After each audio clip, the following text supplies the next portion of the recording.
Yo, what's up guys? For today's video nga pala, ito na yung part 3 ng Avalon Zoo natin with Julia Clay guys. So, ito nga pala yung nakita namin parang fox na maliit siya guys. So, hindi ito naman to kung anong tawag dito guys. Pero sabi ni Julia, basta may tawag siya dito parang sa cartoon sa Lion King basta fox na maliit yan guys. Tapos ito tamang pahinga na kami dyan guys kasi ang haba talaga ng lalakarin mo dito.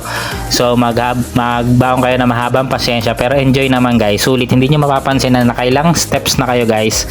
So ano yan, tamang pahinga muna kami dito. Tapos ito na, may mga ano rin dito parang raccoon to na anong kulay nito. Ayan, di maganda. So iba-iba ring mga species dito guys, marami ring iba-iba klaseng hayop dito, tapos marami ring mga lovebirds and mga parrots guys. So mag-enjoy din kayo dito guys, yung mga may hilig sa ibon dyan o mga sa parrot, yan matutuwa rin yung mga kids nyo dito, lalo na sa mga birds dito guys.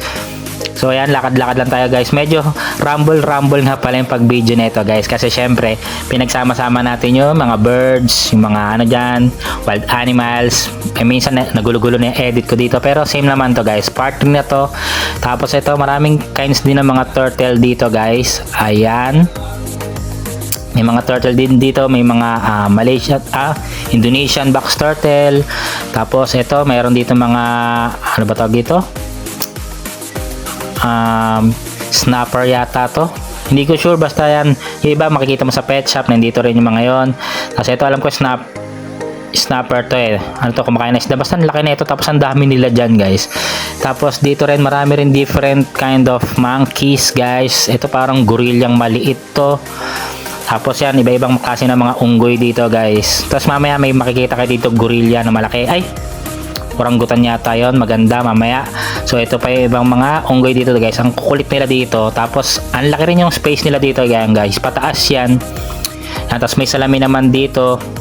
Tapos ayan, so mag-enjoy kayo. Ito na naman yung tiger guys. So madadaanan nyo to, makikita nyo yung tiger dito. So ang laki ng tiger pala sa personal guys. Sa cellphone lang mukhang malito, pero sa personal ang laki pala na ng tiger guys.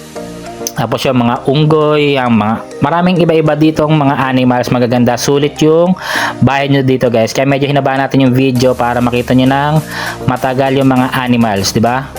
So kung sa reels yung gusto nyo, check nyo sa reels natin para mabilis. Ito nga pala yung pinakamaliit na kind ng bear, sabi nila yan guys. Tapos yan, 100 pesos lang yata kung gusto mag-feed ng bear or yung ibang mga animals dito guys. Pwede rin i-feed tulad ng mga yung giraffe or yung mga ibang kind ng animals dito, meron din. So ayan, tamang lakad-lakad na naman tayo.